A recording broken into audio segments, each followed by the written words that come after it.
Olá pessoal, sou o pastor messiânico Jonathan e estamos aqui mais uma vez trazendo um outro vídeo da série Epístola aos Hebreus. Estaremos hoje tratando acerca do capítulo 8 da Epístola e mostraremos aqui o que é que o apóstolo Paulo ele está na verdade ensinando aqui nessa epístola. Hoje trataremos sobre Cristo como sendo sumo sacerdote que está assentado à destra de Deus. Trataremos também sobre a realidade celestial e ainda a lei de Deus escrita no coração do homem. Vamos hoje esse capítulo 8 ele tem apenas 13 versículos. Antes eu gostaria de pedir a você que deixe aí o seu like, se inscreva em nosso canal, compartilhe, ative as notificações para que assim mais e mais pessoas possam ouvir o evangelho judaico do primeiro século ensinado pelos apóstolos. Então, vamos dar início aqui ao nosso estudo de hoje.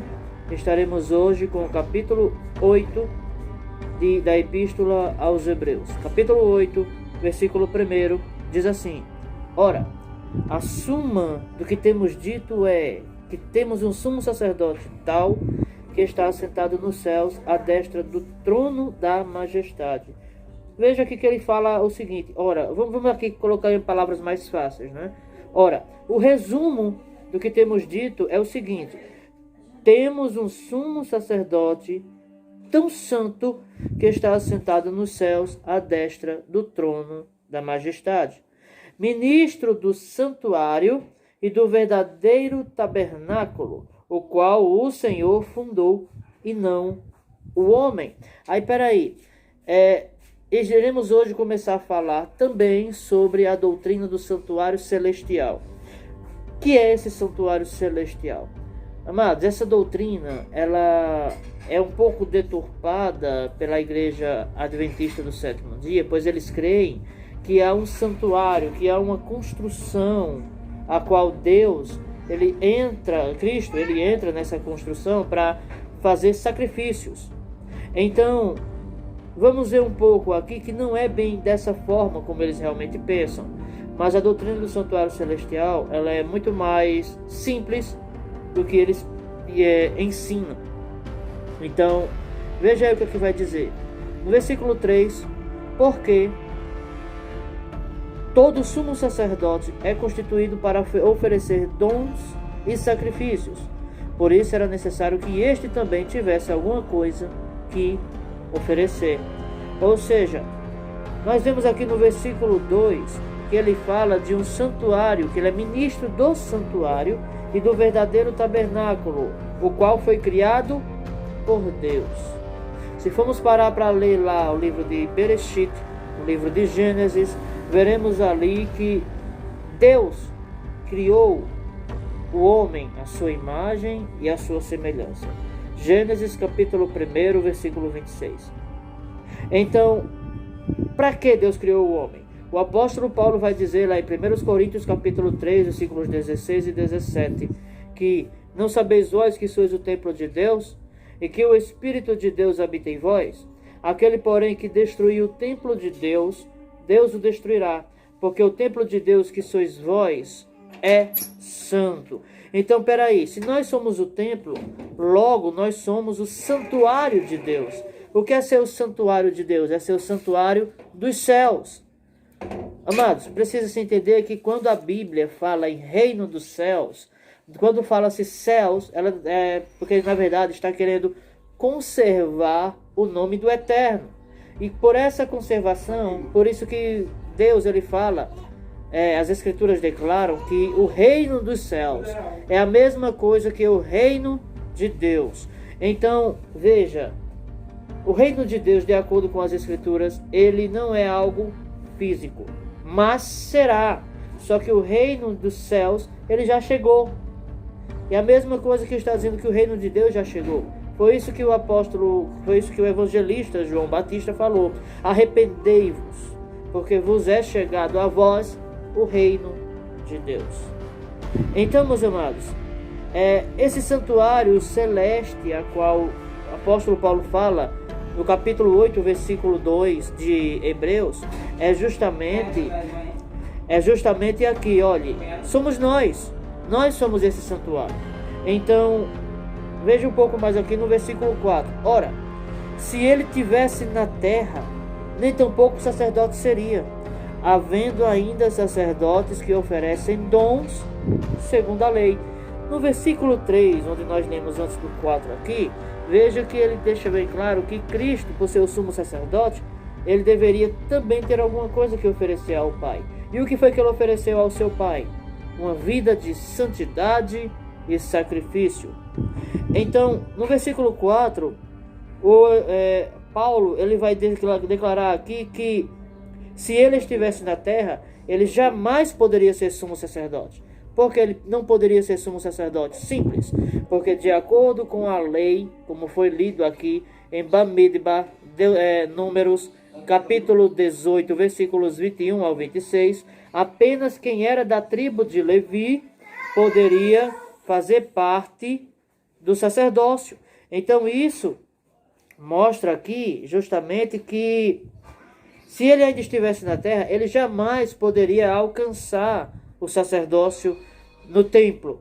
Então no versículo 5 diz assim, os quais servem de exemplo e sombra das coisas celestiais, como Moisés divinamente foi avisado, estando já para acabar o tabernáculo, porque foi dito, olha, faze tudo conforme o modelo que no monte se te mostrou.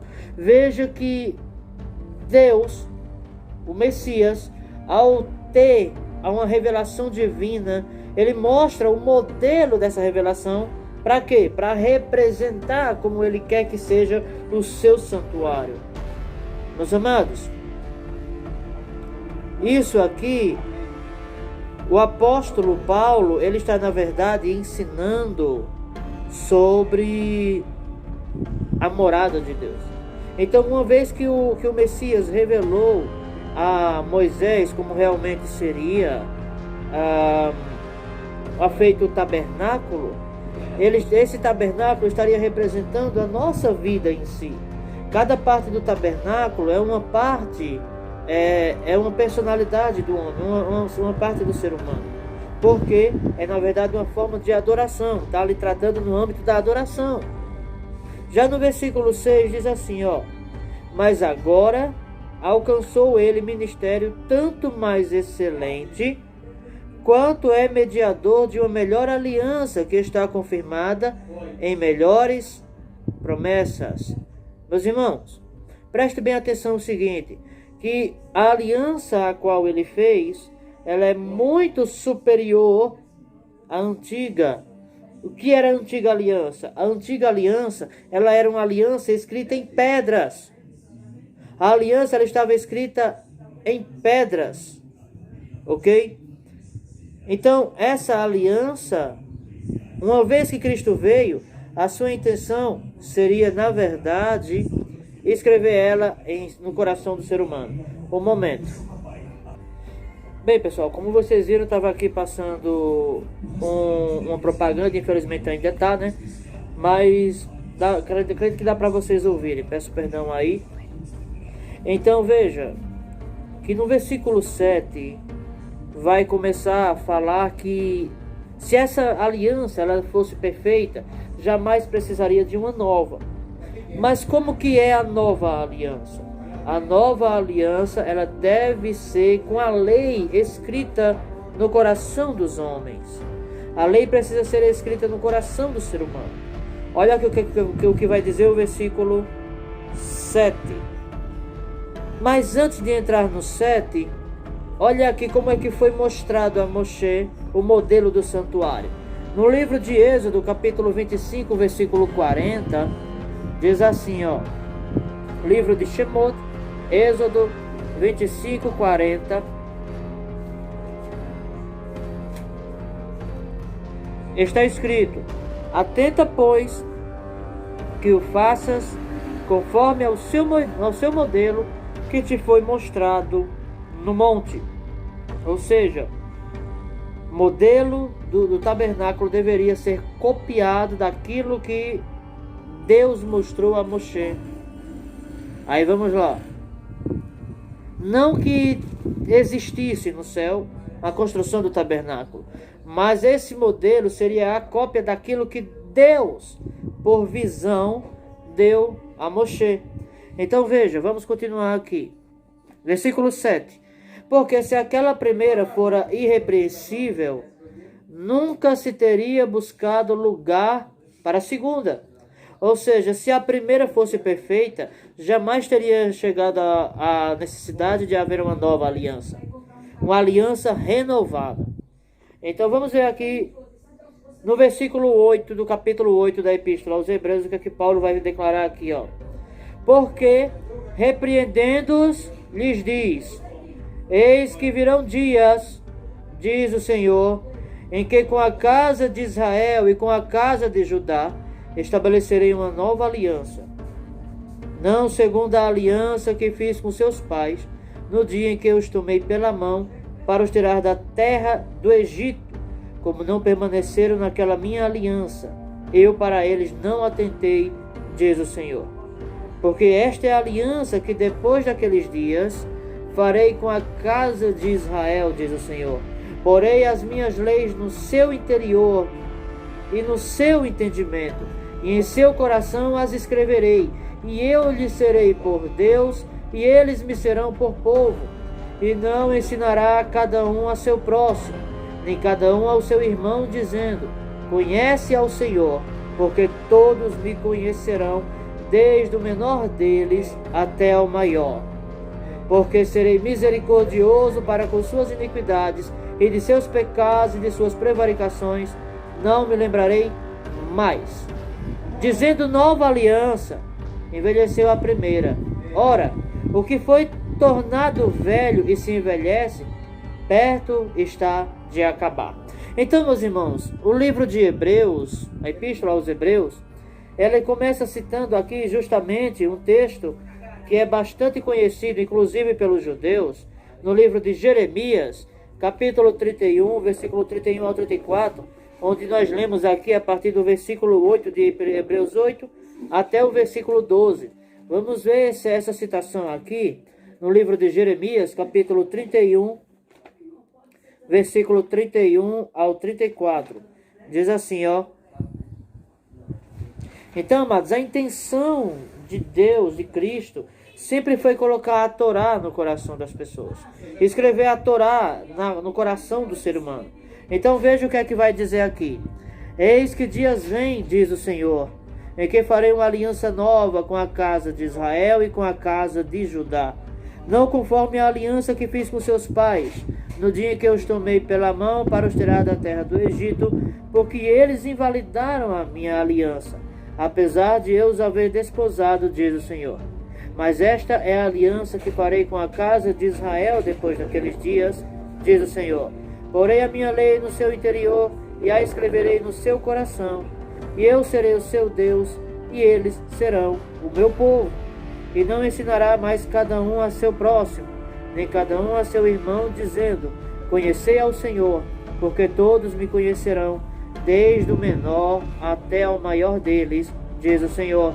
Porque lhes perdoarei a sua maldade, e nunca mais me lembrarei de seus pecados. Então veja que Hebreus cita justamente isso. Agora, quando ele diz, ora, dizendo-se antiga, então perto está de se acabar. Mas a citação final do versículo 13 do capítulo 8 diz assim: dizendo nova aliança, envelheceu a primeira. Ora, o que foi tornado velho e se envelhece, perto está de acabar. Aí os cristãos usam isso aqui, ó, aqui, tá vendo? Por ser antiga a aliança, ela está perto de passar, então não preciso mais andar por ela. É o que é ensinado pelo cristianismo da atualidade. Só que não é isso que o apóstolo Paulo está declarando aqui na Epístola aos Hebreus. O que ele está, na verdade, dizendo é que a antiga aliança, ela era escrita em pedras, e qualquer pedra pode chegar ao ponto de desaparecer. Pode ser enterrada, destruída, ou seja, está perto de perecer, de acabar. Mas uma vez que a nova aliança faz com que a lei fique escrita no coração do homem, então essa será uma lei eterna, uma lei que está escrita na alma dos seres humanos, e não apenas em papel, em pedra. Então, meus amados, esse é o nosso estudo de hoje. Tratamos hoje sobre a lei dentro do coração do ser humano, certo? E também mostramos aqui o resumo do capítulo 7 dentro do capítulo 8. Que Deus abençoe a vida de todos vocês e fique com Deus em nome de Yeshua.